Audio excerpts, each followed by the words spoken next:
Kodėl tai nepadeda, kodėl marihuana nepadeda, kaip atrodo tikras atsipalaidavimas, kas yra tikras atsipalaidavimas. Sveiki, aš esu Otilija Dias ir šiandienos tema yra apie priklausomybės, tokias kaip marihuana, Netflixas, telefono skrolinimas, nesimokymas ir truputį alkoholio irgi pridėsim šalia, nes tai labai yra populiaru. Tai pirmiausia apie pačią priklausomybę, kodėl jinai aplamai vyksta ir kodėl jinai neateina į žmogaus gyvenimą. Tai jisai arba yra labai skaudintas žmogus, labai vienišas žmogus ir dažnai einantis tai paraleliai arba labai šalia depresijos kažkas tokio yra. Tai pavyzdžiui apie Netflixą, apie žiūrėjimą serialų, daug serialų žiūrėjimą ir ten užsibuvimą, susidraugavimą su tais personažais, nes tai yra serialą žiūrėti yra ilgas laikas ir žmogus pasijaučia tame visame žaidime irgi kaip ir žaidėjas. Kas atsitinka? Niekada nebūna kažkas atsitikę tik tai vakar ar užvakar ar keli metai atgal. Tai dažniausiai viskas įvyksta vaikystėje ir vaikystėje vaikas susirbęs, kaip kempinė tiesiog priema visus įsitikinimus, priema, kaip pasaulis turi atrodyti ir taip toliau gyvena jie.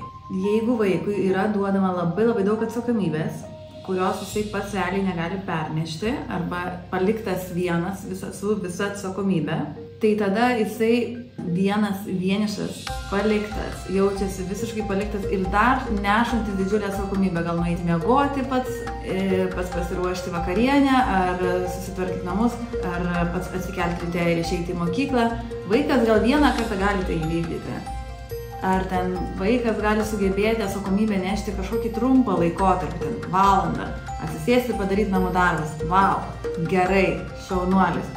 Bet tai, kad prižiūrėti save dieną ar 2 dienas ar 3 dienas, yra jam per daug. Vaikas tiesiog neperneša. Ir kai tėvai yra labai užsiėmę ir turi daug darbų, kai kada išvažiuoja iš vis į užsienį ar į komandiruotės, palieka vaiką miegoti vieną, palieka vaiką išeiti į mokyklą vieną patį savo, be suaugusio, tada vaikui būna per didelė atsakomybė. Ir dar gal reikia pasigalvoti, kaip ir pusryčius pasidaryti, kaip ir namų darbus atlikti ir dar kažkokių namų darbų. Tai kas atsitinka? Sprogsta viskas ir meta viską lauk. Tarsi, dingsta iš šitos dabarties. Ir papuola į tokį momentą kaip į depresiją, kaip toks nieko nenoriu, nieko nežinau, neįdomu ir iš vis manęs čia nėra. Darykit, ką norit, nes tiesiog žmogui, vaikui, tai yra overwhelmed, tarsi visko per daug. Ir jisai susiranda pats lengviausias būdas įsijungti teleką, įsijungti internetą, įsijungti telefoną ir scrollinti, ir papulti į visiškai kitą pasaulį. Netflixas ar kiti serialai, kuriuos rodomi, jie yra įtraukiantys. Reiškia, vaikas papuola įsitraukia, jis tada gali valandom gyventi kitame pasaulyje, kitam gyvenime. Ir jam visiškai nesvarbu, kas čia vyksta, skausmo nebėra. Tai yra nuskausminimas. Visos pagrindė priklausomybės yra nuskausminimas. Tai yra anestezija. Ir šiuo atveju prasideda viskas dažniausiai nuo vaikystės, 99%. Tai toliau vaikas gali augti, užaugti, paauglys, suaugęs ir viskas lyg tai atrodo viskas gerai.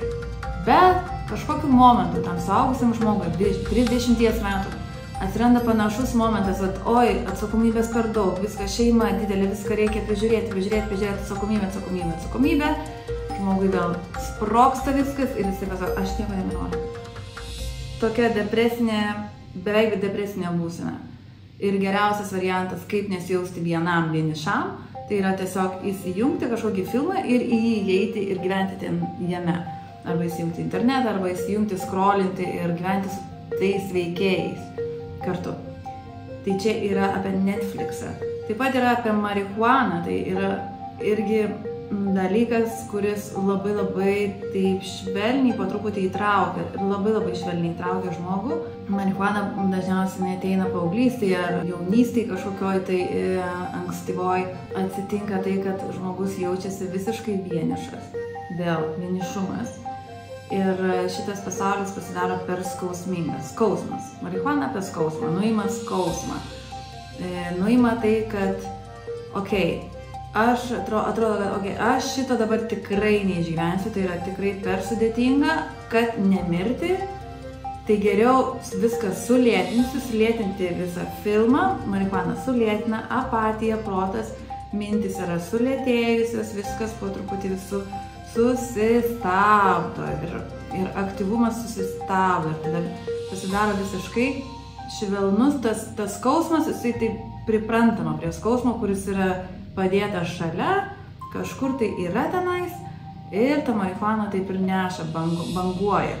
Kodėl tai nepadeda, kodėl marihuana nepadeda, nes vis dėlto tas skausmas yra užglaistomas ir finalė su marihuana išeina, kad išmokstama gyventi su tuo skausmu tokioj apatijoje ir sustojime. Maždaug viskas vyksta, bet labai retai.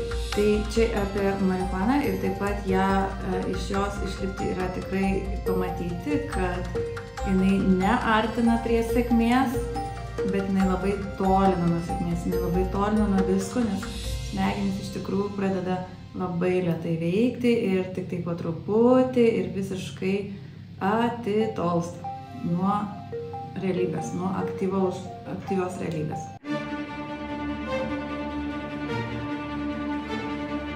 Dabar alkoholis ką daro? Jisai įsitikinimas atpalaiduoja. Beveik visi 99%, kurie geria alkoholį, kuriems reikia traukti alkoholis, jie praneša, mane atpalaiduoja. Ir taip galite žmogui sakyti, bet ar tikrai? Ir yra 100% įsitikinę, 1000% įsitikinę, kad alkoholis iš tikrųjų atpalaiduoja.